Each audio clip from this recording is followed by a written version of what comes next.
Before he was a lifeguard in Baywatch, the Hoff himself, that's right, I'm talking about David Hasselhoff himself, was Michael Knight, the lone crusader in the dangerous world, the world of the show that is turning 40 this year. Let's talk about the original Knight Rider in this TV log right now. This is a Big D's Entertainment Rankings and Reviews TV log. Greetings, my fellow YouTubers. Welcome to Big D's Entertainment Rankings and Reviews. My name's Doyle, better known to as the Big D, back again with yet another TV log. Today I'm going to be talking about another show that turned 40. Yep. If you may recall in the last video, I mentioned about the Hoff at the end of the last vid, and this is the show I'm going to be talking about. Show that made him a big star before Baywatch. And this is one show I had recalled seeing maybe a bit when I was young, but growing up, I got to see it more, and I'm just glad I got to enjoy it a whole lot more. So now, without further ado, I bring to you the one, the only, the original Knight Rider. Knight Rider was an action-packed sci-fi crime drama created and produced by the late great Glenn Larson, who had recently done numerous shows, including the original Battlestar Galactica and McCloud, The Misadventures of Sheriff Lobo, BJ and the Bear, and Magnum P.I. and The Fall Guy. And later on, he did other shows, including Automan and Manimal, but those weren't as big as this one. The show originally premiered on NBC on this day, September 26, 1982, and was produced by Universal. Knight Rider starred David Hasselhoff as Michael Knight, a sleek and modern crime fighter assisted by KITT, an advanced, artificially intelligent, self-aware, and nearly indestructible car. Now, this was the last series Larson did at Universal before he went to 20th Century Fox Television the following year to create Manimal, which premiered the following year in 1983 on NBC. But that wasn't big, and then he followed with Automan on ABC later on. But those weren't as successful, nor were other shows he did after those. But anyway, Knight Rider was definitely a very, very awesome show. Anyway, now the story's plot, from the very beginning, starting out with a pilot movie, self-made billionaire Wilton Knight rescues Police Lieutenant Michael Arthur Long after a near-fatal shot to the face, giving him a new identity by plastic surgery and a new name, Michael Knight. Wilton selects Michael to be the primary field agent in the pilot program of his public justice organization, the Foundation for Law and Government, or FLAG for short.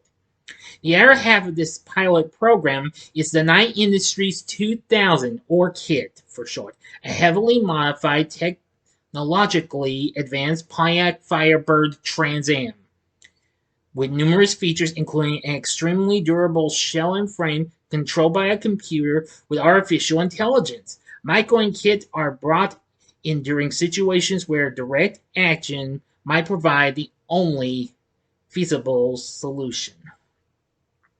Heading the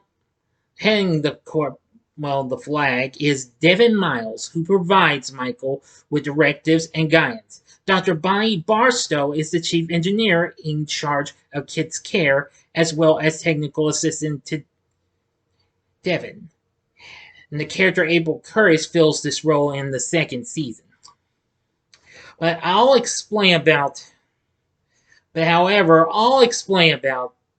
though, okay? Anyway, I really gotta say, this was really, really cool. And what can I say? The show is well known for its theme song, composed by Steve Phillips and Larson himself. Now, One of the bonus materials on DVD, which I have the complete series out. I don't want to dig through my box and get it out, but I do have the whole 4-season series. And according to Larson, he remembers a theme out of a classical piece. It's hard to pronounce, though. From which he took pieces for the Knight Rider theme. The decision to use synthesizers was largely a network decision. And Larson claims that they used 5 or 6 of those, plus drums and a Fender bass. You know, it went like this. You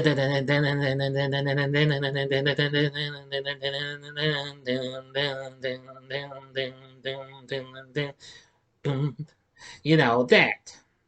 Apparently,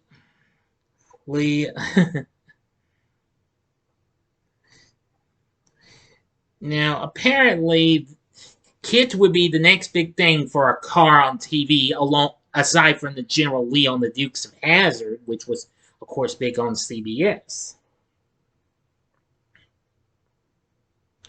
Now, Larson co-wrote music for one episode, and Morton Stevens wrote the music for one episode. And Don Peake, well, was there. Now, the rest of the series music was composed by Stu Phillips for 13 episodes and Don Peake for 75 episodes. And Peake took over scoring duties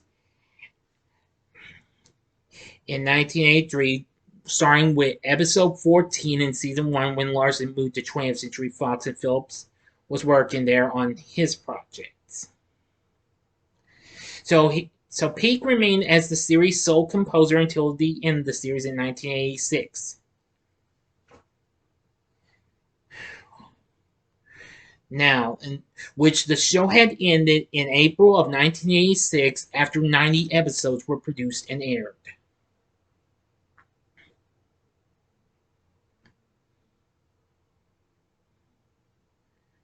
But I gotta say, I really got to enjoy it. Now, after this, the show went to reruns after the show had ended. The stations were initially offered either the original hour-long format with 3 minutes cut from each episode, or severely condensed into half-hour format. Reruns of the show were later syndicated on USA, WGN America, Sci-Fi, Sleuth, and G4. It has been shown on other stations. I believe more recently it was seen on the Diginet Cozy TV. But I don't have an affiliate that carries that. The full series has been released on DVD by Universal and in a big set as well. Later on, Mill Creek had released it. However, unfortunately, they only re-released the first 2 seasons, and then later on they re-released the complete series on DVD.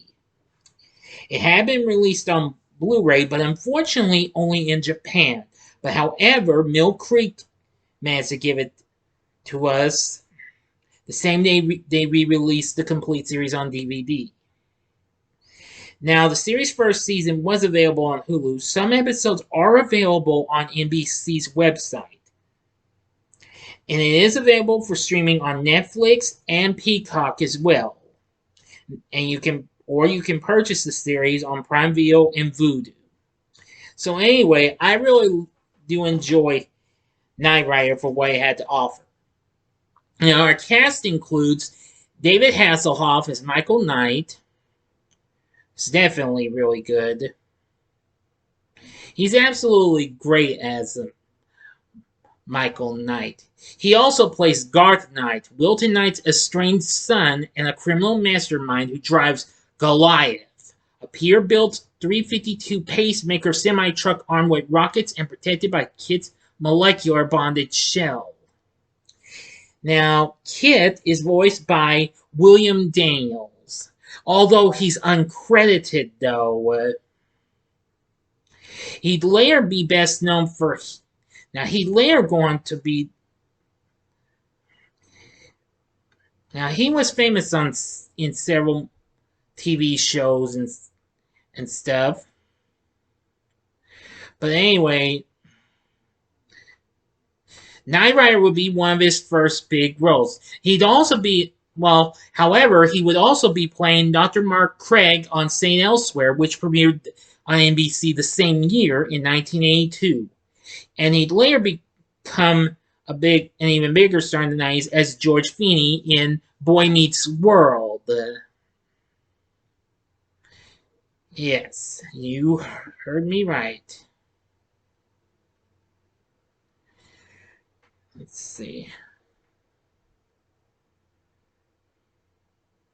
Mm-hmm.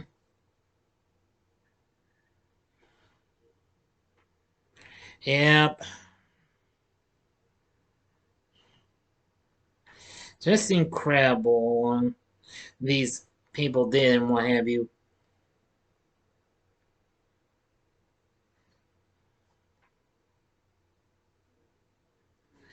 So anyway, yeah, he does a great job. Daniels does. Okay, yeah, he simultaneously starred on St. Elsewhere, but he requested not to be credited for his role as Kit's voice. That's understandable. Playing Devin Miles as Edward Mulhare, he does an absolutely great job. Playing Bonnie is Patricia McPherson. Now,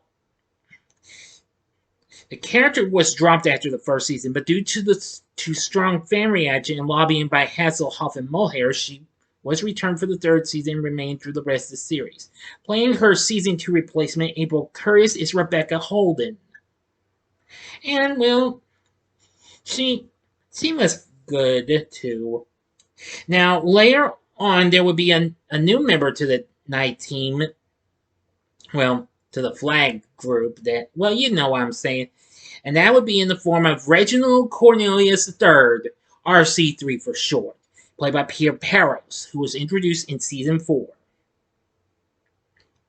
Richard Basehart plays Wilton Knight in the pilot episode. Anyway, yeah, anyway, it's well known for its little intro words and what have you. Knight Rider, a shadowy flight into the dangerous world of a man who does not exist. Michael Knight, a young loner on a crusade to champion the cause of the innocent, the helpless, the powerless, in a world of criminals who operate above the law. Yeah, again, very good. Now, later on, during the first season, there was an outro with Michael and Kid driving on the road in the desert with Wilton Knight's words of this: "One man can make a difference, Michael." And those words were phased out after episode 7. And then the narration goes on to say, "Michael Knight, a lone crusader in a dangerous world, the world of the Knight Rider." Also later on, Kit was, well, fixed up with a new Super Pursuit mode in season 4. Anyway, for the rest of the series, we see Michael and Kid driving away from the sunset toward the camera in the second and third season outros, while the fourth season's outro was the same except with Kid in Super Pursuit mode.